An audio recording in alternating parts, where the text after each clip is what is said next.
The slap echoed like a gunshot across 200 witnesses. I'm standing in the Knights of Columbus Hall, where I married my wife 32 years ago, and my face is burning. My son's bride, Vanessa, now Vanessa Coleman, after 20 minutes of marriage, just asked for my apartment keys into a live microphone, and when I said no, she cracked me across the mouth hard enough that my ears rang.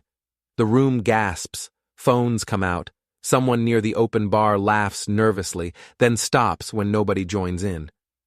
"Ladies and gentlemen," Vanessa says, voice steady as a news anchor, smile wide and perfect, "family is about sacrifice, about supporting the next generation. Some people understand that, others—" She looks at me. "Well, you saw. I'm 56 years old, name's Jack Dalton. I'm a building superintendent in a mid-sized harbor city on the East Coast, the kind of place where the Boardwalk amusement park closed 10 years ago, but the rides are still there, rusting. I spent 20 years as a rigger on construction sites before my knees started sounding like gravel in a coffee can. Now I fix pipes, change locks, and coach amateur boxing at the downtown Y on Tuesday and Thursday nights. I keep notebooks. I document everything. Dates, times, receipts, conversations. My late wife used to joke that I could remember a grudge longer than most people remember birthdays. She wasn't wrong. My son Travis stands beside Vanessa in his $1,500 suit. Custom, he told everyone at the rehearsal dinner. And he's not moving. Not defending me. Not even looking uncomfortable. Just watching like I'm a problem that needs managing. The crowd's murmuring now. Half of them are filming. The other half are drinking and pretending this is normal wedding entertainment. My daughter Rebecca sits at the family table, eyes on her phone screen instead of me, thumbs moving. Her husband Kyle's grinning like someone just told a joke only he understood. I touch my lip. There's no blood, but I can taste metal from Vanessa's engagement ring, my dead wife's ring, the one I gave Travis 6 months ago when he said he was proposing. The diamond cut my mouth. "Dad," Travis finally speaks. His voice has that corporate smoothness he learned at business school. "Just give them the keys. Don't make this harder than it needs to be." The apartment. That's what this is about. 3-bedroom, rent-stabilized walk-up on Riverside Avenue. I've lived there since 1987. Market rate's $4,200 a month now. I pay $1,500 because the building's rent-controlled, and I've never missed payment. My wife died in that apartment 4 years ago. I coached neighborhood kids in that living room for 15 years. I painted every wall myself. Travis wants it for investment leverage. Vanessa wants it for Instagram and TikTok content. They've told me this directly, multiple times, like it's reasonable. I pull out my phone. "Who are you calling?" Travis moves toward me, hand out like he's going to take it.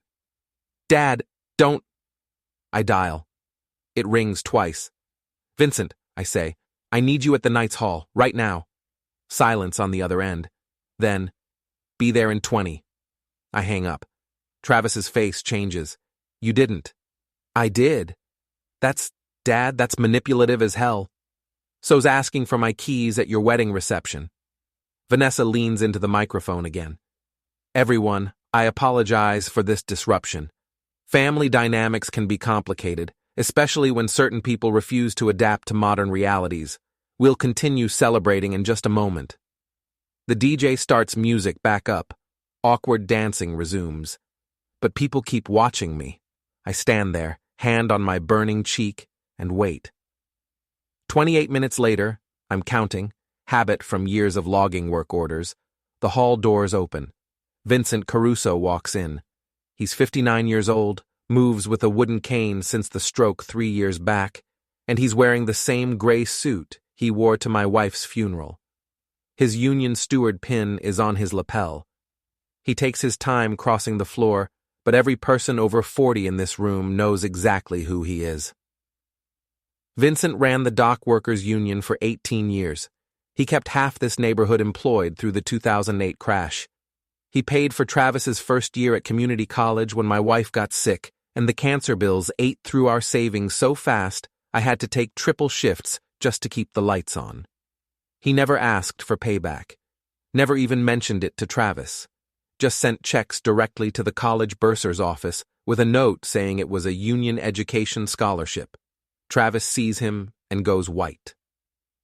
The older guests near the bar stand up. Someone says, "Vinny C," like it's a prayer. Mrs. Delgado from the bakery starts crying, actually crying, and her husband puts his arm around her. The room shifts. Suddenly, I'm not the villain refusing to hand over his home. I'm the desperate son of a bitch who had to call in a man with a cane to defend himself at his own son's wedding. Vincent reaches me, his hands steady when he grips my shoulder. "Jack," he says. His words come slower now since the stroke, careful and deliberate. "You all right?" "Been better, Vin." He looks at Travis, at Vanessa, at the microphone still live on the sound system. "This how we do family now?" Vincent asks the room. Nobody answers.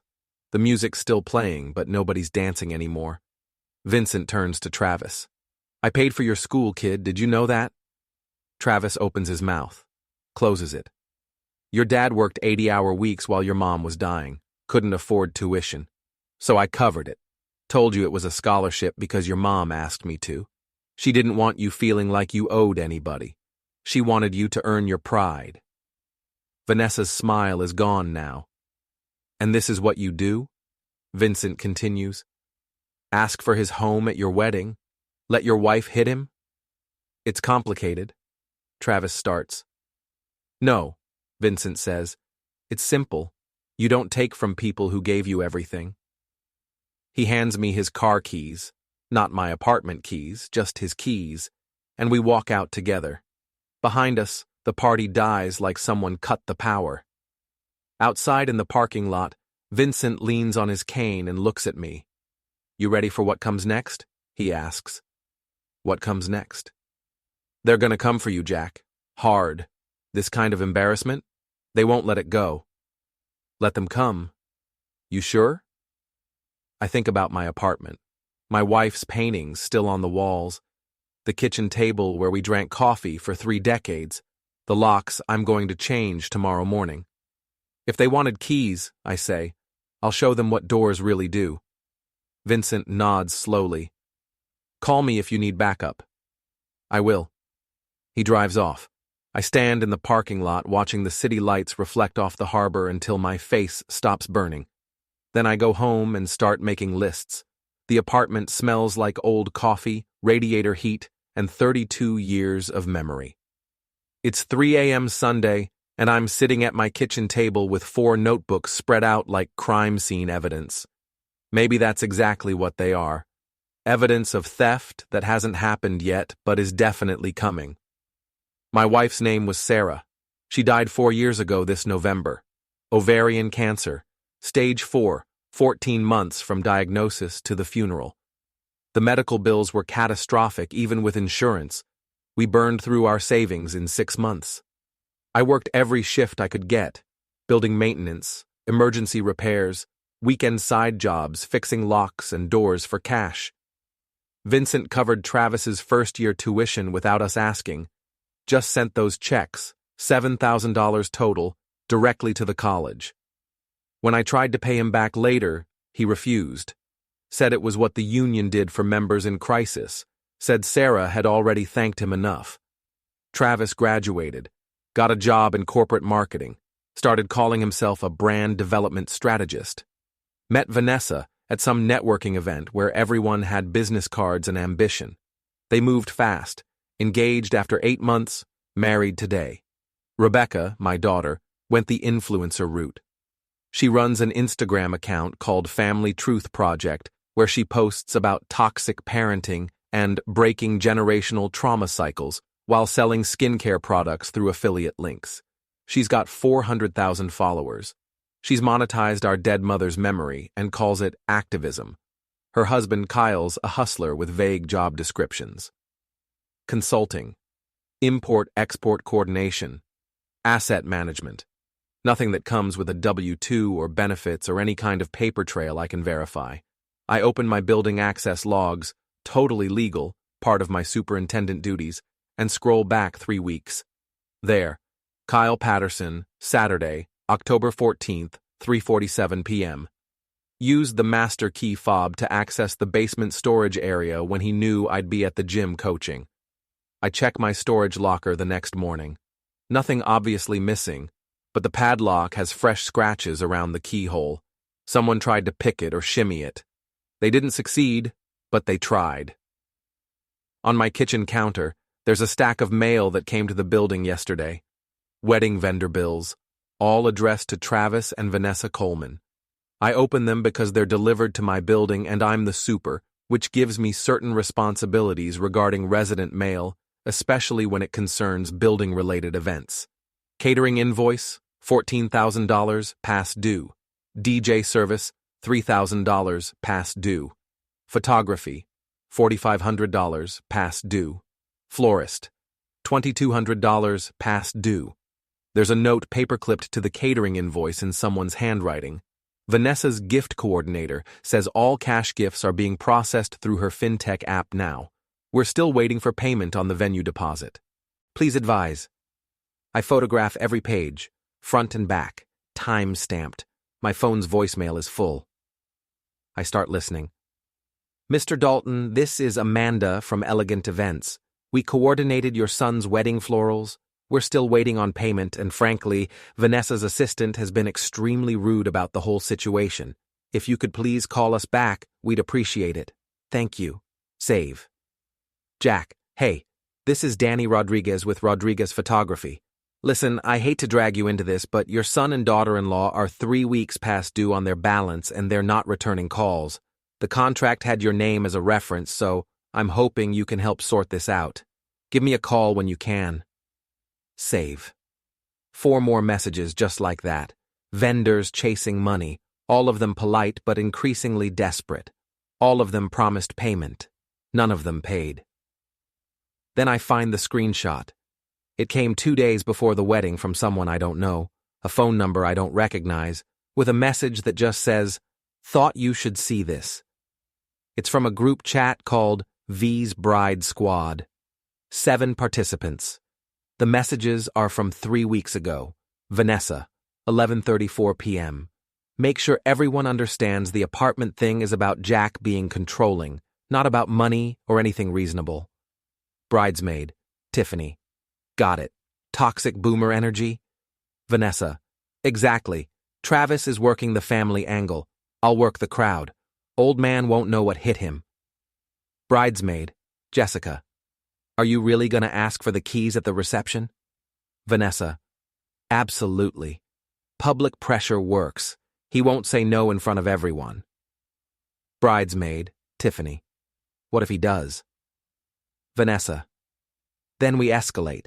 I've practiced the moment. It'll look spontaneous, but it's not. There's a video attachment. I download it.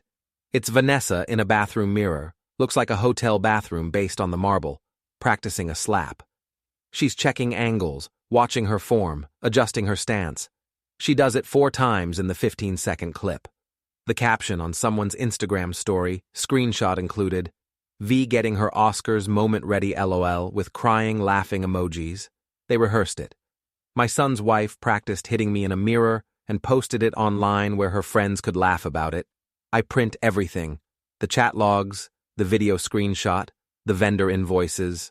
I tape them carefully into my main notebook with dates and times and context notes written in the margins. There's a knock on my door. Not the buzzer. Someone's already in the building. I check the peephole. Travis. I open the door with the chain engaged. Dad, we need to talk. Talk from there. Let me in. No. I'm your son. And I'm a man with functioning locks. Say what you need to say. He looks exhausted. The expensive suit's gone, replaced by joggers and a hoodie that probably cost $300. His hair's still gelled perfect. Vanessa didn't mean to hurt you. She practiced that slap in a mirror, Travis. I have video. His face changes. How did you... Doesn't matter. Point is, it was planned, rehearsed, performed for maximum impact. So don't tell me she didn't mean it. You embarrassed us in front of everyone who matters. I declined to hand over my home on demand at a wedding reception. That's not embarrassment. That's self-respect. His jaw clenches. We need that apartment, Dad. For what? Investment leverage. Do you have any idea what we could do with equity like that? The market's insane right now. That apartment's worth serious money if you can what? Evict me? Flip it? Use it as collateral for another one of your brand development projects? You don't understand modern economics. I understand a slap.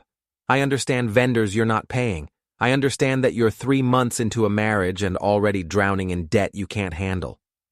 That's none of your business.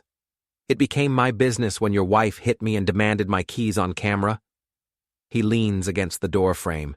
His voice drops, gets quieter, more dangerous. Vincent shouldn't have come. I called him. You made me look like an asshole. Son, you did that yourself when you let your wife rehearse assaulting me for content. It wasn't for content. Then what was it for?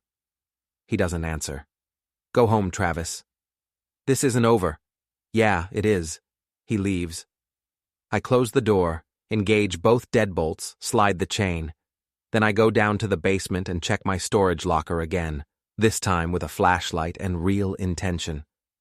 That's when I find them. Tucked behind a box of Sarah's old winter sweaters, pushed way back where I wouldn't normally look, a set of keys wrapped in white ribbon. Wedding ribbon, the expensive kind with wire edges so it holds its shape. 3 keys on a ring I don't recognize. I test them against my apartment locks. They fit. Someone made copies. Someone got access to my keys long enough to duplicate them. Someone planned to use them.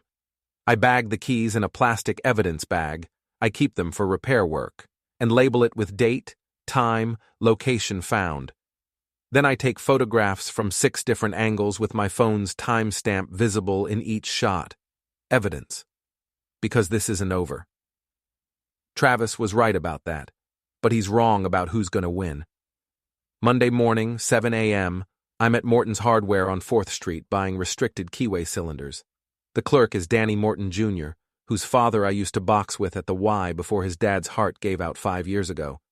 Danny's maybe 30 now, good kid, knows his inventory. These aren't cheap, Mr. Dalton, he says, scanning the cylinders. We're talking $300 for the set. I know. Someone trying to get into your place? Someone already did. I'm making sure they can't do it twice. He bags everything without more questions. Also, sells me a smart power monitor for the basement electrical panel, small device that plugs into the breaker system and lets me track power usage remotely. Building code allows it for maintenance purposes. If someone's down there using power outside normal hours, I'll get an alert on my phone. Installation takes me 90 minutes. Both deadbolts on my apartment door, the entry knob lock, the basement access door. I test each lock 3 times, photograph the serial numbers on each cylinder, and file paperwork with the building's management company. Routine security upgrade per tenant request, October 23, 2024. Totally legal, totally documented. Then I make 3 phone calls. First, Vincent. I need you on standby if this goes legal. His voice comes slow and careful through the phone. Whatever you need, Jack, you know that. They made copies of my keys, found them hidden in my storage locker. Wedding ribbon wrapped around them like a gift. Jesus. I'm changing everything. New locks, new restricted keyways. But I need a witness if they try something. You got me. Second, the building owner's attorney, Richard Brennan. Rich, I need a consultation. Paid on the books. Someone duplicated my apartment keys without permission. That's illegal entry preparation. You call the police? Not yet. Want to make sure I'm protected first. I'm changing all the locks and documenting everything. Come by Wednesday afternoon, 3 o'clock. We'll go over your options. Third, my old friend Sam Curtis, who runs security at the old Boardwalk amusement park.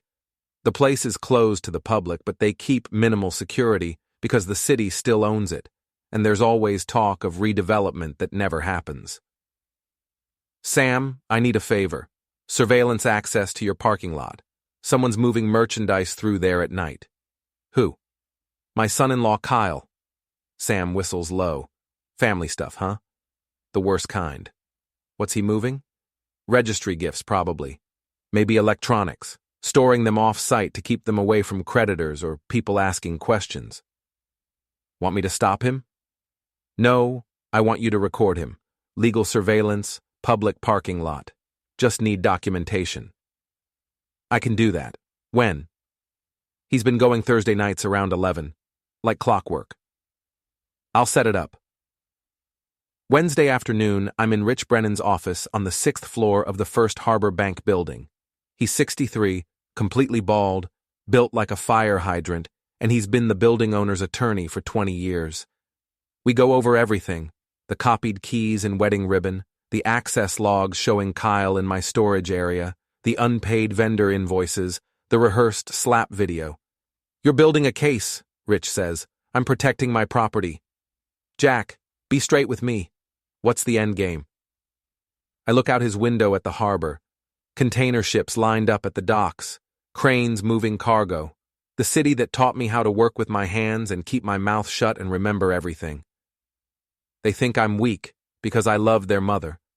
They think I owe them my home because they're my kids. They're wrong. Revenge isn't a legal strategy. Who said anything about revenge? I'm just making sure they can't steal from me. Rich slides a folder across his desk. Lock audit notices. File these with the building management. Requires every tenant to declare who has authorized access to their unit. You're within rights. It's routine security protocol. I file them Thursday morning. Every tenant in the building gets one, but Travis and Rebecca are both listed as emergency contacts on my old lease paperwork from years ago when they were in college. They'll have to answer whether they made copies of my keys. Lying on that form is a lease violation. Thursday afternoon, Rebecca calls. Dad, what the hell is a lock audit? Building security procedure, standard stuff. Travis says you're escalating. Travis is married to someone who hit me on camera. I'm just protecting my home. She was emotional. She was tactical. There's video of her practicing it. Silence on the line. I'm doing a live stream tomorrow night, Rebecca says. Family Truth Project special episode. The real story of Jack Dalton. You should know it's happening. Will you mention the affiliate skincare codes? She hangs up. I sit at my kitchen table with my notebooks and realize something fundamental has shifted. I'm not their father anymore. I'm the obstacle. I'm the old man standing between them and what they think they deserve. Fine.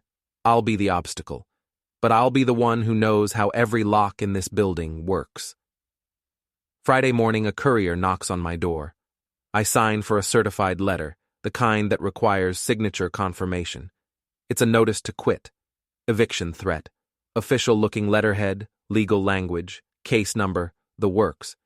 Addressed to me, Jack Dalton, giving me 30 days to vacate the premises for violation of lease terms and unsafe living conditions. My hands shake, not from fear, from pure rage, until I actually read it carefully. The law firm listed is Patterson & Associates, LLP. I look them up. No website, no listing, no bar association record. The case number format is wrong for our county. The stamps on the envelope are off-center and smudged like they came from a home printer, not a professional mailroom. The signature is illegible, and there's no notary seal. It's fake, completely, obviously, legally worthless fake. I photograph everything, the envelope, the contents, the fake stamps. Then I examine the envelope more carefully with a magnifying glass. There's a partial logo barely visible on the back flap. Faint impression in the paper, like it was printed on the reverse side of something, and the ink transferred slightly. I enhance the photo on my computer. Quick Copy Plus, Riverside Drive. I know that shop. It's 4 blocks from Travis's office. Got you. I file the fake eviction notice in my main evidence notebook and add a page of notes. Date received, courier service name, photograph log numbers, print shop location. Then I call Rich Brennan. They sent me a fake eviction notice. What? I read him the details. It's completely fraudulent, wrong format, fake law firm, no notary seal. I can trace the print shop. That's mail fraud if they used USPS, forgery regardless. You want to press charges? Not yet, but I want it documented. Bring it to my office. I'll notarize a statement that you received it and identified it as fraudulent. That protects you if they try to claim you were properly noticed about anything. I do that Friday afternoon. By Friday night, I've got 4 notebooks full of evidence, new locks on every door, surveillance set up, and a lawyer on retainer. And tomorrow night, Rebecca's going live to tell the world her version of family truth. Time to show them what truth actually looks like. Thursday night, 10:45 p.m. I'm on the roof of the old Cyclone Arcade with Sam Curtis, and he's eating a meatball sub like we're at a baseball game instead of conducting surveillance. The boardwalk's been closed since 2015 when the city council voted against renovation funding, but the rides are still here. The Cyclone roller coaster, the Tilt-A-Whirl, the fun house with its cracked mirrors and warped floors. Sam's company keeps minimal security, cameras, periodic patrols, locked gates. Mostly, they're protecting the city from liability if someone breaks in and gets hurt. Your son-in-law's consistent, I'll give him that, Sam says, wiping sauce from his chin. Every Thursday, 11 p.m., like he's punching a clock. Down in the parking lot, Kyle Patterson's silver Lexus, leased, I'd bet money on it, pulls up to the service gate. He gets out, pops the trunk, looks around like someone in a movie who's never actually done anything illegal before. Another guy gets out of the passenger side. Early 20s, backwards baseball cap, expensive sneakers. I don't recognize him. Who's that? I ask, using Sam's binoculars. Don't know, new player. They start unloading boxes from the trunk. 4 of them, medium size, labeled stage lighting, fragile, in black marker. Those boxes contain lighting equipment? Sam asks. Not a chance. That's registry stuff. Electronics, small appliances, maybe jewelry. Things Vanessa rerouted from their wedding gifts that never made it to their apartment. That's fraud. No, it's technically legal if they're not lying to a judge. Just stupid. They're storing merchandise off-site to keep it away from creditors or anyone asking questions about where the gifts went. Why here? Because nobody watches this parking lot except you, and your cameras don't cover the maintenance entrance. Sam keys his radio. Tommy, you see the silver Lexus at gate 3? Yeah, boss. Let 'em through. Don't hassle them. Just log the vehicle in time. Copy. We watch Kyle and his friend carry the boxes through the service gate toward the old maintenance tunnel that runs under the boardwalk. It connects to the funhouse storage area where they used to keep spare parts and seasonal decorations. 12 minutes later, they come back empty-handed, get in the Lexus, and drive off. How long's this been happening? I ask. Check the logs. 6 weeks. Every Thursday night, sometimes Sunday afternoons too. Where's it going after this? My guess. Storage unit somewhere. Probably under a fake name or shell company. They're moving it in stages so nobody sees the full inventory. Sam hands me a thumb drive. Security footage from tonight. Parking lot cameras, time-stamped, 30-day automatic loop, but I pulled this segment before it cycles out. You didn't get this from me. Thanks, Sam. Jack, whatever you're planning, be careful. Family's complicated. These people aren't my family. They're just related to me. There's a difference. Down below, Kyle's Lexus is gone. The parking lot's empty except for Sam's security truck. Then I see movement at the service gate. Kyle's back, on foot, walking fast, looking up at the arcade roof. Shit, I mutter. He saw us. How? Roof access light must have been visible. Kyle breaks into a run toward the arcade entrance. I'm 56 years old and my knees sound like someone stepping on bubble wrap. But I know this building. I head for the catwalk stairs that lead down through the old funhouse rigging, the maintenance catwalks that run above the ride mechanisms. Behind me, I hear Sam on the radio. Tommy, we got a runner heading into the arcade. Don't engage, just follow. I take the stairs fast as I can, hand on the rail, trying not to think about the 12-foot drop on either side. The catwalks are metal grating, and every step echoes. I can hear Kyle behind me, boots on metal. "Jack, stop!" I don't. Through the darkened arcade floor, past the covered skee-ball machines and dead prize cranes, into the maintenance corridor that leads to the boardwalk exit. There's a chain-link gate here, old and rusty, with a manual padlock. I hit it full speed. My shoulder screams, but the gate swings open. Sam must have left it unlocked for his patrols. Kyle's maybe 20 feet behind me. I slam the gate shut and loop the chain through loosely. No lock, just tangled enough to slow him down for a few seconds. He hits it 3 seconds later. The whole frame rattles. "What the hell are you doing?" he shouts. "Watching you commit storage fraud, or maybe just watching you lie. Haven't decided which yet." "I'm not. You're spying on me." "I'm standing on a public boardwalk at night. You're the one breaking into closed amusement parks." "This is harassment." Sirens wail somewhere south of us. Not for us. Probably a DUI stop on Ocean Avenue or a domestic call. But Kyle freezes like a deer in headlights. "Go home," I tell him. He doesn't. He yanks the chain, tries to climb the gate. I turn and walk away, heading toward the street where I parked my truck. Behind me, I hear the gate crash open. Hear Kyle running, his breath coming hard. Then, a shout, a metallic crash. I turn back. Kyle's on the ground, tangled in the chain he pulled loose. He's swearing, trying to get up. Something skitters across the concrete near my foot. A key fob, cheap plastic, the kind you get from storage facilities. Someone's hammered a number into it with a metal punch, 47B. I pick it up, pocket it. Kyle's getting to his feet, one hand on his knee like he twisted it. "That's mine," he says. "Is it? I just found it on public property." "Give it back." "No." He moves toward me. I step aside and he stumbles past, still limping. "You're insane," he says. "I'm documented. There's a difference." I walk back to the parking lot where Sam's waiting by his truck. "You good?" Sam asks. "Perfect." "He gonna be a problem?" "He's always been a problem. Now I've got proof."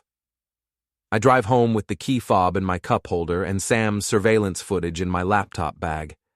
Tomorrow I'll figure out what storage unit 47B contains. Tonight I'll sleep, knowing I'm 3 steps ahead. Friday morning, I'm at the county clerk's office in the basement of the municipal building, pulling public records. The clerk's a woman named Patricia who's been here 20 years. We know each other from union work. Her husband was a shop steward at the electrical workers local before he retired. "What are you looking for, Jack?" "Storage facility lease records, specifically Riverside Storage Solutions, Unit 47B. She types, waits, types again. "Got it. Commercial storage lease filed with the county because the facility's over 10,000 square feet. You want the full contract?" "Everything you've got." She prints it. 8 pages, 5 cents per page. Unit 47B, lease to Vanessa Sharp. Maiden name, not married name. Co-signer, Kyle Patterson. Lease started August 15th, 3 weeks before the wedding. Current status, 3 months overdue on rent. I photocopy everything twice. 1 set for my records, 1 set for Rich Brennan. Next stop, the wedding vendors. Amanda from Elegant Events meets me at a coffee shop near the train station. She's maybe 32, wearing a blazer over jeans, carrying a tablet and a portfolio bag that's seen better days. "Thank you for reaching out," she says. "I wasn't sure you'd actually want to help." "They're my kids. Doesn't mean I approve of them stiffing honest workers." She shows me her tablet. Email chains going back 6 weeks. Travis and Vanessa promising payment, then delays, then deflection, then finally, "We're influencers. This wedding is content. The exposure you're getting is worth more than your invoice. You should be grateful." "I've got lawyers," Amanda says. "But lawyers cost money I don't have. Small claims would be easier if someone could testify that the gifts were rerouted." "I can testify. I've got evidence they diverted cash gifts through Vanessa's fintech app instead of paying vendors." "Would you really?" "Amanda, they slapped me at that wedding, on camera, in front of 200 people. Then they demanded my apartment keys. You think I owe them loyalty? She agrees to file in small claims court. I agree to be a witness. I meet with 4 more vendors over the weekend. Danny Rodriguez, photographer, $5,300 unpaid. Has the contract, has the delivered photos, has emails promising payment next week for 6 straight weeks. Marcus Webb, DJ service, $3,000 unpaid. Travis told him, the exposure from this wedding will get you 10 more bookings, easy. Marcus has had 0 bookings from wedding referrals. Lisa Chen, cake designer, $2,200 unpaid. Vanessa told her the cake was basically advertising for her business and suggested Lisa should pay them for the privilege. Tom Sullivan, seamstress who did alterations on Vanessa's dress, $800 unpaid. Vanessa called the work adequate but not Instagram-worthy and said she shouldn't have to pay full price. All of them willing to file small claims. None of them with time or money for lawyers. All of them needing someone to help with paperwork. I help. By Sunday evening, I've got 6 small claims filings ready to submit Monday morning. Each one names Travis and Vanessa Coleman as defendants. Each one has my contact information as a potential witness. Sunday night, 9 p.m., Travis calls. Dad, what the hell are you doing? Helping people you cheated file legitimate claims? We didn't cheat anyone. You hired people. They delivered services. You didn't pay them. That's the definition of cheating. The vendors are lying. They're exaggerating. They have contracts, emails, delivery confirmations. You want to call them liars in small claims court? Go ahead. I'll testify about the cash gifts you rerouted. Silence on the line. Then his voice drops, gets quieter, more dangerous. You want war? Fine. But don't forget who has the reach here. I've got platforms, followers, media contacts. Rebecca's live stream tomorrow night? That's just the start. We can bury you, Dad. Publicly. Permanently. Travis, you slapped yourself when you married someone who practices hitting old men in mirrors. Everything after that is just consequences. I hang up. My phone rings again immediately. I silence it. Then I file the lock audit notices with building management. It's a simple form, 2 pages, asking each tenant to declare who has authorized keys to their unit and requesting confirmation that no unauthorized copies exist.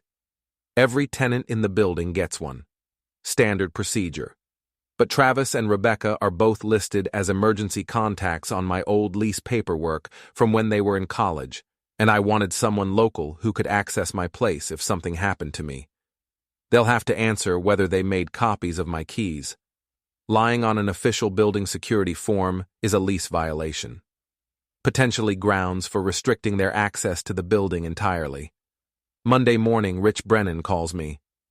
Jack, your son's lawyer contacted the building management company. Travis has a lawyer? Apparently.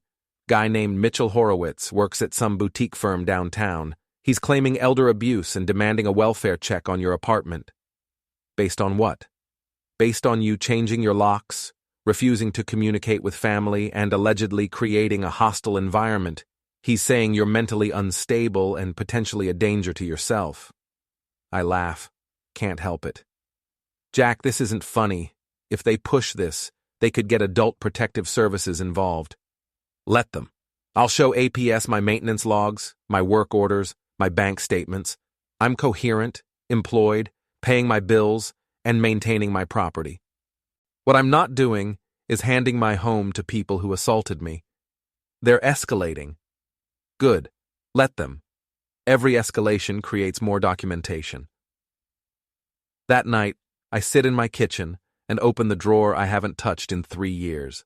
Inside, a sealed envelope. Sarah's handwriting on the outside. For Vincent. Open only if necessary. She wrote it 7 months before she died. I found it in her desk after the funeral, already sealed, with a note to me. Give this to Vincent if the kids ever weaponize family for their own gain. He'll know what to do. I called Vincent Sunday night. Read him the note on my envelope. I have the letter, he said. Never opened it. She made me promise I'd only read it if Travis or Rebecca ever used family against you for money or status. They did.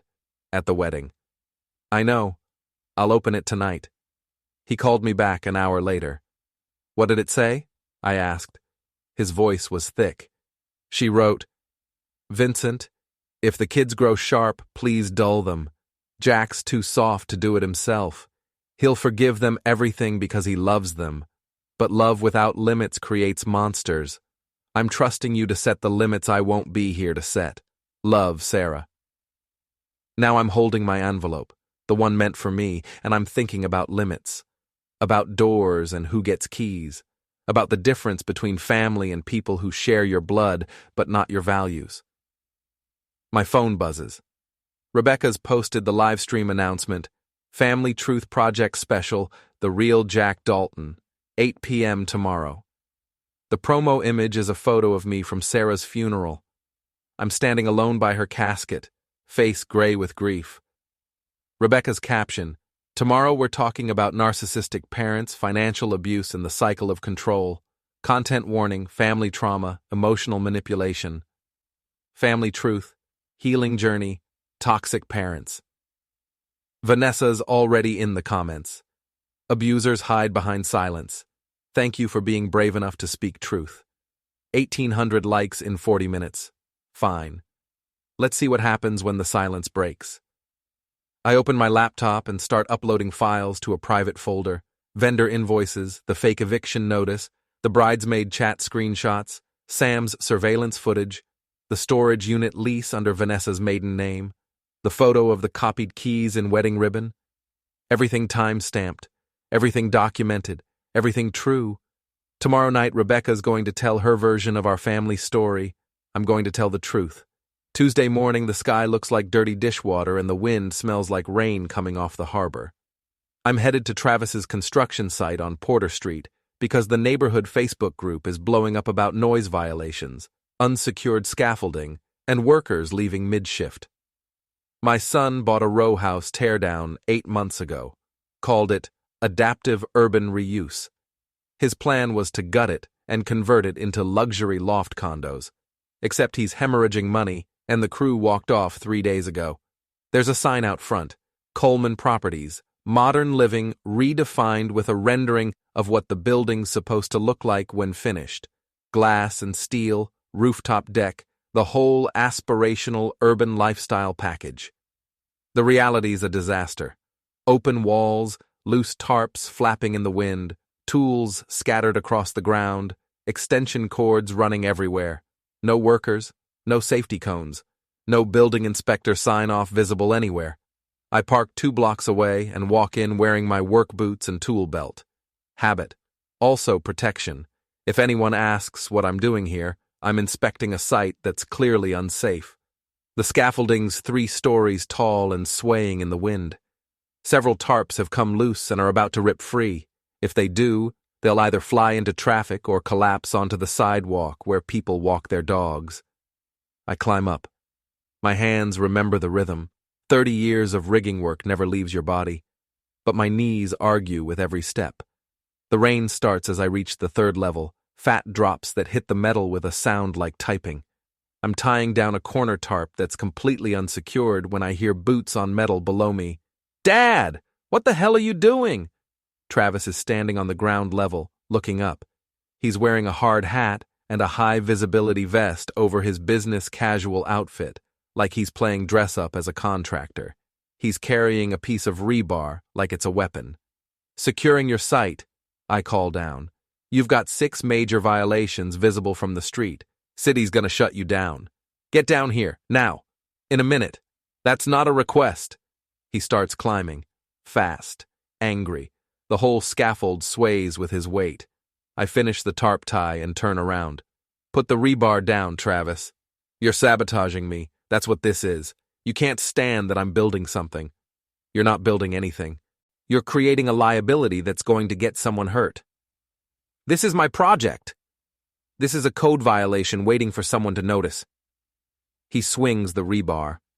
It's theatrical more than dangerous. A wide arc that whistles through empty air about 8 inches from my shoulder, but it's still a weapon, and he's still my son trying to hit me with it. I step inside his reach, block his forearm with mine, and twist. Not hard, just enough. The rebar clatters onto the platform between us. Stop, I say.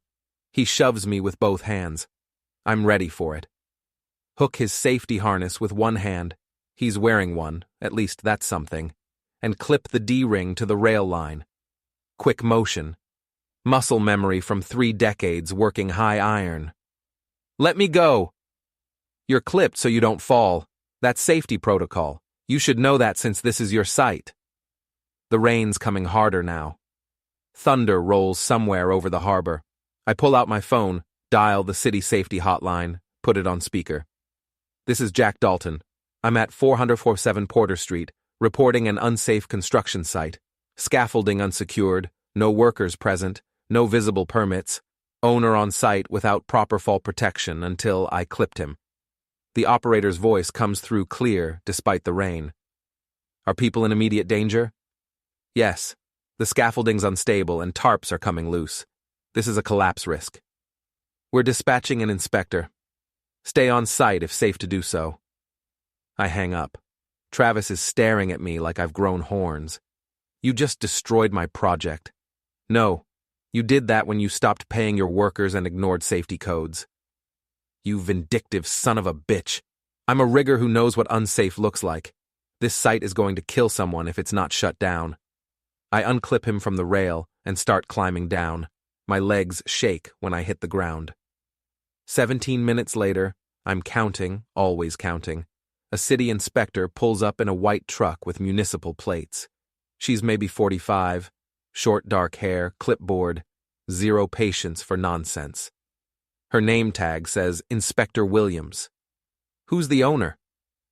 Travis, still up on the scaffolding, raises his hand weakly. Sir, come down here right now. He climbs down slowly, carefully. At least he's smart enough to be scared of her. Inspector Williams walks the perimeter, taking photos with her department tablet, making notes. She checks the permit box, empty. Checks the safety equipment storage, non-existent. Checks the scaffold anchors, 2 of them are loose. Who's your site safety officer? She asks Travis. I'm managing it myself. That's not legal for commercial construction over 2 stories. You need a certified safety coordinator on site anytime work's being performed. It's adaptive reuse, not new construction. Doesn't matter. 3 stories, commercial purpose, you need certification. Where's your engineer's approval for this scaffolding system? We hired contractors to... Where's the documentation? He doesn't have it. Inspector Williams pulls out a red tag, literally a red piece of paper, and posts it on the fence. This site is shut down pending safety review. No work can be performed until you submit corrective plans, provide proof of insurance, hire a certified safety coordinator, and pay the reinspection fee. That's $1,200. When can I reopen? When you fix everything I just listed. Could be 2 weeks, could be 2 months. Depends on how fast you move and whether your plans get approved. Travis looks at me. Water's streaming down his face. You did this. Inspector Williams looks at me. You reported this site? Yes, ma'am. Good. This is a catastrophe waiting to happen. Whoever you are, you probably saved lives. She gets in her truck and drives away. Travis stands in the rain, soaked, watching his brand evaporate in real time. I'm done with you, he says. After tonight, after Rebecca's live stream, everyone's going to know what you really are. And what's that? A bitter old man who can't stand to see his kids succeed. Travis, if this is your version of success, you need better definitions. I get in my truck and drive home. That evening, Vincent calls. You okay, Jack? Wet, otherwise fine. Travis called me, said you're trying to destroy him. He's destroying himself. I'm just making sure it's documented so nobody else gets hurt. He's my godson. And I'm your friend. You gave him a shot at education. He's using it to cut corners and hurt people. Vincent's quiet for a long moment. Then, Sarah's letter. You remember what she wrote? About dulling them if they grow sharp? Yeah, she knew this would happen. She knew you'd forgive them anything. I'm not forgiving this. Good. You want me at the live stream tonight? The what? Rebecca's thing. Family Truth Project. 8 p.m. I figured you'd be watching. I'd almost forgotten with everything else happening. You don't have to do anything, Vin. I know. But I'm going to anyway. That letter Sarah wrote? She trusted me to set limits. I'm setting them. You had a stroke. You need a cane. This isn't... Jack, let me help.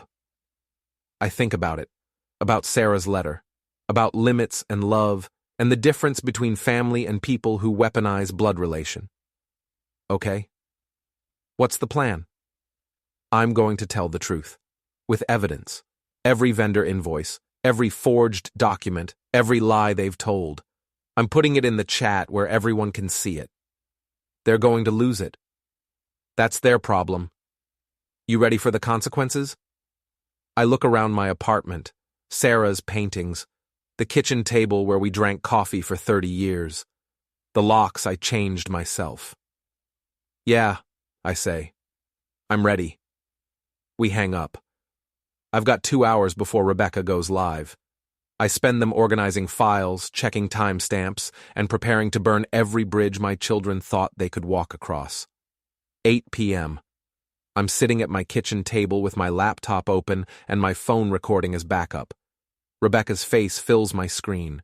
She's in her home office, the one with the carefully curated bookshelf behind her and the ring light that makes her look like she's glowing. Professional setup. This is her job now. Hey everyone, welcome to Family Truth Project. We've got a big show tonight. Heavy content warning for family trauma, narcissistic abuse, emotional manipulation. If you need to step away, please do. Take care of yourselves. The viewer counts at 4,000 already, growing fast. Tonight, I'm talking about my father, Jack Dalton, and I'm talking about the cycle of control that's defined our family for as long as I can remember. I watch. Don't react. Just watch. She's good at this. I'll give her that. She cries on cue, the kind of tears that don't mess up her makeup. She talks about childhood trauma that's half true and fully edited, every difficult moment reframed, every boundary I set recast as control. When I was 16, he wouldn't let me go on spring break with my friends, said it wasn't safe. But really, it was about controlling who I spent time with, about keeping me small. What she doesn't mention, those friends were going to Cancun with fake IDs and no adult supervision. One of them ended up in a Mexican hospital with alcohol poisoning. When I started my business, my content creation, he said it wasn't a real job. He told me I was wasting my time, that I should get honest work. What she doesn't mention, I said that after she asked me to loan her $5,000 for equipment that turned out to be a luxury vacation she posted as business travel to write off on taxes. 10 minutes in, Vanessa joins the chat. Vanessa Coleman. He tried to ruin our wedding, refused to support our future, demanded we give up our dreams to maintain his control. The chat's eating it up. Supportive emojis flooding past. Comments about toxic parents and generational trauma and breaking cycles. Then Rebecca drops the bomb. My father changed all his locks, filed harassment paperwork against my brother and his wife. He's working with vendors to sue them over wedding expenses. He's trying to destroy Travis's business. All because we asked him, politely, to consider downsizing from an apartment that's too big for him anyway. The chat explodes with outrage. Kaylee 1991. That's elder abuse in reverse. He's abusing you. Truth Seeker 777. Narcissists always play the victim. Wellness Journey 22. Document everything. This is financial abuse. I log in. My real name. Profile picture from Sarah's and my anniversary 2 years before she died. I don't type anything yet. Just let my presence register. Rebecca sees it. Her face changes for a fraction of a second before she recovers. Oh, my father's joined us. Hi, Dad. The chat notices. Questions start popping up. I upload the first document to a public Dropbox link and post it in the chat. Elegant events. Catering invoice. Past due. $14,000. The chat pauses. Confused. I post the second. Rodriguez Photography Services. $5,300 unpaid web entertainment, DJ services. $3,000 unpaid Chen custom cakes. $2,200 unpaid Sullivan alterations. $800 unpaid. The chat's moving fast now. People clicking links, reading. Rebecca's trying to talk over it. This is out of context. I post the fake eviction notice with my annotation. Fraudulent, notice to quit. No valid law firm. Wrong case number format. Traced to Quick Copy Plus on Riverside Drive, 4 blocks from Travis Coleman's office. Then the screenshot of the bridesmaid group chat where Vanessa planned the wedding slap. Then the 15-second video of Vanessa practicing the slap in a mirror. The chat absolutely explodes. Becca loves books. Wait, what? Maria G. Designs. She rehearsed hitting him? Jake the barber. This is insane. Vendors start appearing in the comments. Amanda Elegant Events. Can confirm. Still waiting on $14K. Have been for 3 months. They told me exposure is payment. Danny R Photography. Same. $5,000 outstanding. Contract signed. Photos delivered. 0 payment. They stopped returning my calls. Marcus Webb DJ. Yep. They said my payment was the privilege of working their wedding. I've got the emails. The viewer count's spiking. 7,000. 8,000. Someone's screen recording and people are sharing it. Rebecca's frozen. Her comment section's turning against her in real time. Then I post the storage unit lease, Unit 47B, Riverside Storage Solutions, leased to Vanessa Sharp, co-signed by Kyle Patterson, 3 months past due, with a caption, wedding gifts were rerouted through Vanessa's fintech app, then stored off-site while vendors went unpaid. This isn't family drama. This is fraud. Finally, I post Vincent's tuition receipts, the canceled checks, $12,000 over 2 semesters, made out to Central County College for Travis Coleman's education. My caption, Vincent Caruso paid for Travis's college education during my wife's terminal illness. Travis never knew, never asked, never thanked him. And you made this man, who walks with a cane, who had a stroke, who asked nothing in return, cry at a wedding for your content. The chat's a waterfall now, too fast to read individual comments. Rebecca's crying. Real tears this time. You're twisting everything. I type one final comment. You monetized your mother's death for skincare affiliate codes. You helped plan an assault on me at a wedding. You forged legal documents. Everything I posted is documented and true. Check the timestamps. Call the vendors. This is the real family truth. Then I log off. My phone explodes immediately. I silence it. Instead, I put on my jacket and walk outside. Kyle's there, leaning against a Honda Civic across the street, hood up despite the weather clearing, hands in pockets. He sees me and moves. I keep walking toward the corner store. Need milk anyway. He catches up half a block away, grabs my jacket shoulder. You son of a bitch! I pivot. Simple boxing move. He stumbles forward and I step aside. Gravity and momentum put him on the sidewalk. Not hard, no blood, just pavement and embarrassment. He's up fast, swinging wild. All aggression, zero technique. Arm punches that wouldn't hurt if they landed. Stop, I tell him. He doesn't. Keeps coming. I let him tire himself out. Takes about 20 seconds. Then I pull a zip tie from my pocket. Heavy-duty construction grade. I loop it around his wrist while he's catching his breath and attach him to a bike rack bolted to the sidewalk. What the? Let me go! You're going to sit here until you calm down. I'll call the cops. Please do. I point up at the bodega security camera. You grabbed me first. It's on video. I defended myself and restrained you for everyone's safety. That's legal. I call Kyle's brother Brian, decent guy, works at the marina, has his head on straight. Brian? Jack Dalton. Your brother just assaulted me outside my apartment. He's zip-tied to a bike rack on Riverside and 5th. He's not hurt, just angry. Can you come get him? Jesus. Yeah, I'll be there in 10 minutes. I sit on the curb. Kyle's breathing hard, wrists secured to metal. You're insane, he says. I'm tired. Of what? People who think family means free access to my home and my money. My phone buzzes. The storage facility alarm I set up. Totally legal. I'm listed as an emergency contact on Kyle's rental contract because he put me down without asking. Unit 47B's been accessed. Someone's there right now. I look at Kyle. Who has your storage key besides you? His face tells me everything. I stand up. Your brother's coming. Don't move. Where are you going? To close a door. The storage facility is off Route 9, a flat gray building surrounded by chain-link fence and sodium lights that turn everything orange. I park near the office. Through the fence, I can see Unit 47B. The rolling doors up. Travis's Audi and Vanessa's white SUV are parked outside, engines running. I walk to the office. The manager's a woman named Diane Foster, late 50s, reading a James Patterson paperback behind bulletproof glass. Help you? I'm Jack Dalton. I'm listed as emergency contact on Unit 47B, leased to Vanessa Sharp.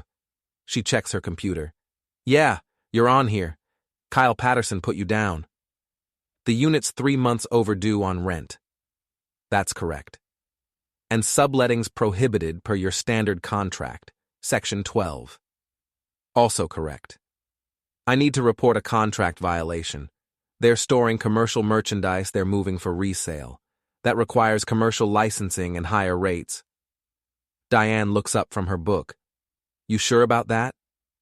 I show her the photos from the boardwalk surveillance. Kyle and his friend loading boxes labeled stage lighting that clearly aren't lighting equipment. Okay, she says. I can do a lockout for non-payment and contract breach, but I need law enforcement present for civil standby. That's policy. Call them. 22 minutes later, a sheriff's deputy pulls up. Young guy, maybe 30, name tag says Deputy Morris. He looks bored and slightly annoyed to be here. What's the situation? Diane explains. I show him the photos. Morris nods. All right, let's go talk to them. We walk to Unit 47B. Travis, Vanessa, and Kyle are inside, loading boxes onto a dolly. They're moving fast, panicked. Folks, Morris calls out, need to speak with you. They freeze. Travis sees me. Dad, what the hell is this? This is the unit manager and a sheriff's deputy. You're in violation of your rental contract. Vanessa steps forward, phone in hand like she's going to record. This is our unit. We paid...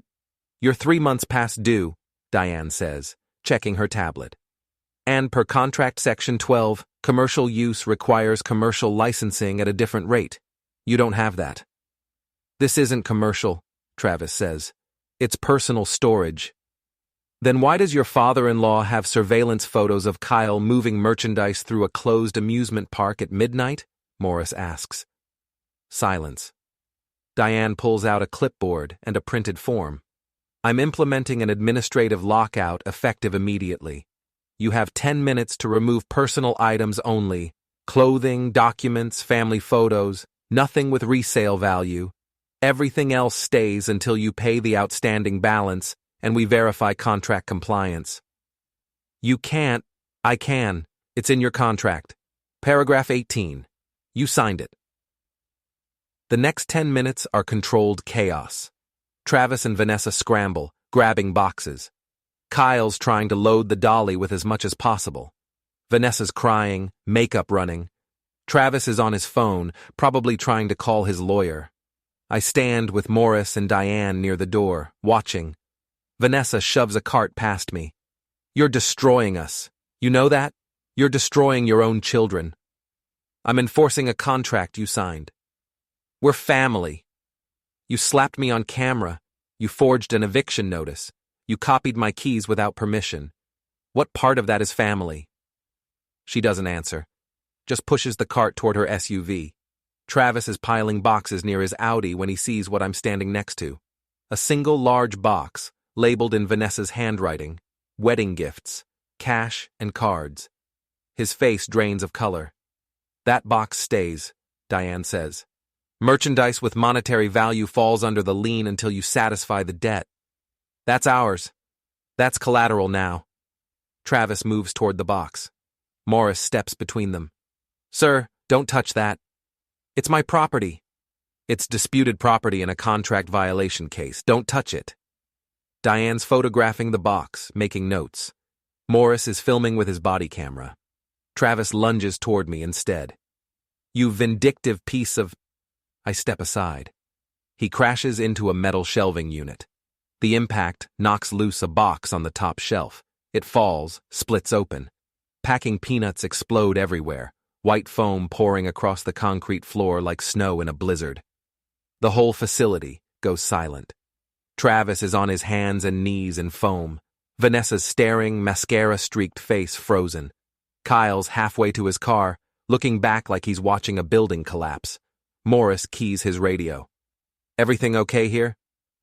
We're fine, I say. Diane locks the unit door. The mechanism engages with a heavy metallic click that echoes off the concrete walls. You've got 30 days to pay the balance, prove contract compliance, and request an inventory review, she tells Travis. After that, everything inside goes to public auction. State law. When can we get our stuff back? When you pay what you owe and prove you weren't violating the commercial use clause. Could be next week, could be never, depends on you. Travis stands up. Foam clings to his expensive sneakers, his designer jeans. Dad, please. I'm not the one who stopped paying rent. We needed that money for what? Another branding opportunity? More content? We have nothing now. You have your names, your social media accounts, your brands. That's what you wanted to protect, right? Vanessa's sobbing against her SUV. Kyle's already in his car, engine running. Morris is finishing his report. Diane's locking the office. I walk to my truck. Behind me, Travis shouts, I'll never forgive you for this. I stop, turn around, look at my son standing in a puddle of spilled foam and ruined plans. Good, I say. That makes us even. I drive home through empty streets, past the closed boardwalk, past the harbor where ships sleep at anchor. My phone's been ringing nonstop. I don't answer. When I get home, there are 4 people waiting outside my building. Time to finish this. It's 11 p.m. and they're standing on the sidewalk outside my building like a very angry, very wet welcoming committee. Travis, Vanessa, Kyle, Rebecca, all 4 of them soaked from earlier rain, furious, empty-handed. I park in my usual spot and get out slowly. My knees are screaming from climbing that scaffold this morning. My shoulder aches from where I blocked Travis's rebar swing. I'm 56 years old, and I'm tired. But I'm not done. They see me and converge. Dad! Rebecca's voice is ragged. My followers are turning on me. Brands are pulling sponsorships. You destroyed my career. You destroyed your own career when you monetized family trauma for skincare codes. Everyone does that. Everyone doesn't accuse their father of abuse on a live stream without evidence. Travis steps forward. The storage unit, the wedding money, that was ours. That was cash from guests who thought they were helping you start a marriage. Instead, you rerouted it to avoid paying the people you actually owed. Vanessa's makeup is completely gone now, just red eyes and rage. We lost everything because of you. No, you lost access to things that were never yours. My apartment, my trust, my silence. Kyle's hanging back, probably because he's smart enough to remember being zip-tied to a bike rack 2 hours ago. We're your family, Travis says. Then act like it. What does that even mean? It means you don't slap me at weddings. You don't forge eviction notices. You don't copy my keys and hide them in my own storage locker wrapped in wedding ribbon like it's a game. Travis's face shifts. You found those. Of course I found them. I'm a building superintendent. I know every lock in that building. Rebecca's scrolling on her phone. Your Facebook post has 15,000 shares. Everyone's commenting. All the vendors are confirming everything you said, because it's true.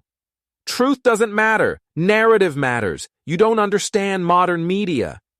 I understand documentation. I understand evidence. I understand that when you tell lies, eventually someone posts the receipts. A car pulls up. Rebecca's husband, Kyle's brother Brian, coming to collect him. Kyle practically runs to the car. Doesn't say goodbye, just leaves. Now it's 3 of them. We need to go inside and talk, Travis says. Like adults. No. Dad. I said no. You lost access to my apartment when you tried to steal it. We weren't trying to steal it. You made copies of my keys without permission, planned to demand them at your wedding, had your wife practice hitting me, and filed a fake eviction notice when I didn't comply. What do you call that? Strategy. I call it attempted theft. Vanessa's phone rings. She looks at it, doesn't answer. It rings again, and again. The vendors, she says quietly. They're all calling. Because they want their money. We don't have it. Then you shouldn't have spent it on storage units and lifestyle content. Travis's hands are shaking. I'm drowning, Dad. The construction site's shut down. The loans are coming due. Everything I built is collapsing. You built it on leverage and lies and other people's money. This is what collapse looks like. So you're just going to watch us fail? I'm going to watch you face consequences. There's a difference. Rebecca's crying now. Not performance tears. Real ones. You're our father. You're supposed to help us. I did help you. I raised you. Paid for your food, your home, your early education. I worked myself half to death while your mother was dying, so you could have stability. That was my help. What I won't do is hand over my home so you can leverage it for failures. That apartment's too big for you anyway. It's my home, where your mother died. Where I've lived for 37 years. It's not real estate, it's my life. Travis moves fast, grabs my jacket with both hands, shoves me toward the building wall. Old instincts fire. I'm smaller than him now, older, but I spent 3 decades rigging iron and 10 years teaching kids to box at the Y. I redirect his momentum, spin him, pin him against the building entrance door with my forearm across his chest. Not hard enough to hurt, hard enough to stop him. Don't, I say. He struggles. I press a little firmer. I taught you better than this. You taught me nothing. I taught you that family doesn't mean unlimited access to someone else's life. I hold him there. 5 seconds. 10. Until his breathing steadies and the fight drains out. Then I reach into my pocket and pull out a key. Single silver key on a plain ring. What's that? He asks. Basement storage locker, number 17. I spent yesterday pulling everything of yours out of my apartment. Your baby photos, your school papers, your mother's jewelry that you left in a box marked, possibly sell later. It's all there. Everything that actually belongs to you. I press the key into his palm. The apartment stays mine. The locks stay changed. You don't get to use my home as collateral, but I'm not a monster. Your personal items are safe. Get them whenever you want. He stares at the key like it's a live grenade. Everything else? I continue. The wedding money, the storage unit merchandise, the vendor debts, that's yours to fix, like an adult. I can't. Then you'll learn, or you won't. Either way, it's not my problem anymore. I step back, release him. He stands there, key in hand, looking lost. This is it? He asks. 1 key to a storage locker? That's all you're giving us? I'm giving you the same thing Vincent gave you when he paid for your college. A chance to earn your own pride instead of stealing someone else's. Vanessa's phone is still ringing. She's ignoring it, but the sound cuts through everything. Rebecca's stopped crying. She's just standing there, hollow-eyed. I hate you, Travis says quietly. I know. I mean it.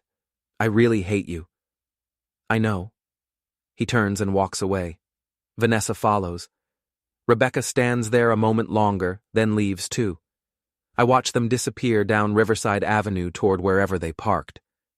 Then I go inside my building, climb 3 flights of stairs, unlock my door with my new restricted keyway, and engage both deadbolts and the chain. The apartment's quiet. Just old pipes settling, the radiator starting its nightly clanking, the city humming beyond the windows. I sit at my kitchen table with my notebooks spread out like evidence of a war that finally ended. My phone's been buzzing nonstop for 3 hours.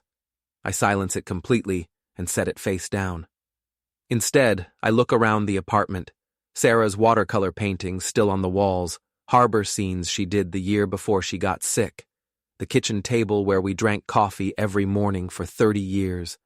The surface scarred with cup rings and knife marks and the history of ordinary days. The bookshelf she organized by color because it made her happy, even though I said it made no sense.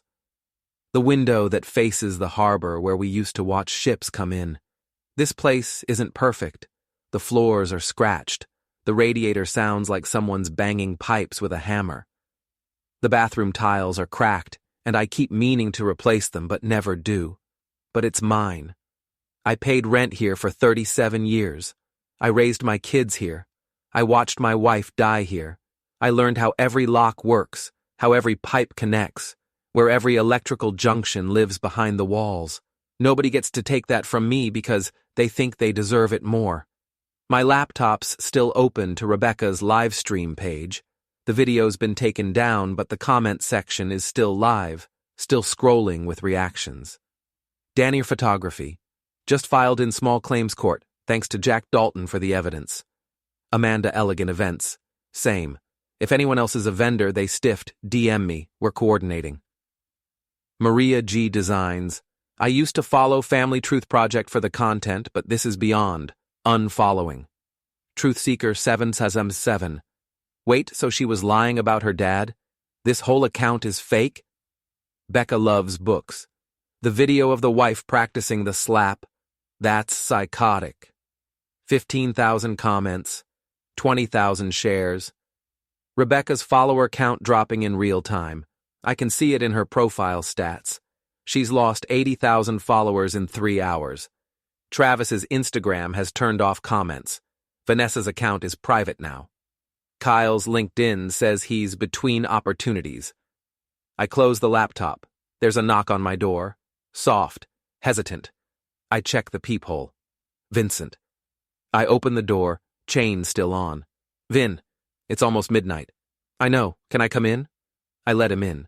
He moves slowly, cane clicking on my floor, and sits in the chair by the window, Sarah's chair.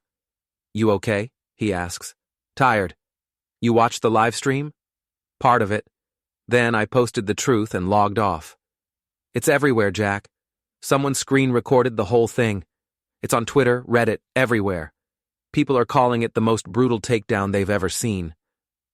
I just posted documents. You destroyed them. They destroyed themselves. I just provided evidence. Vincent leans on his cane, looking out at the harbor lights. Sarah would be proud. Would she? She asked me to dull them if they grew sharp. You did what she asked. Feels like I did something worse. What's that? Became the villain they always said I was. Vincent shakes his head slowly. No. You became the father who set limits. That's different. Is it? They'll hate you for a while. Maybe a long while. But eventually they'll figure out that you gave them something more valuable than money or apartments. What's that? Consequences. Real ones. The kind that teach you who you actually are. We sit in silence for a while. The radiator clanks. A siren wails somewhere toward the waterfront. The city breathes. You need anything? Vincent asks. I'm good. You sure? Yeah. I've got new locks, documented evidence, and a lawyer on retainer. I'm better than good. He stands slowly, grips my shoulder. You did right, Jack. Hard right, but right. After he leaves, I make coffee even though it's nearly 1 a.m. Sit at the table with my notebooks. I write down today's date and a summary. Storage unit lockout executed. Contract violation confirmed. Deputy Morris present. Merchandise secured under lien. Travis, Vanessa, Kyle present and removed from premises. No violence, all legal. Confrontation outside building.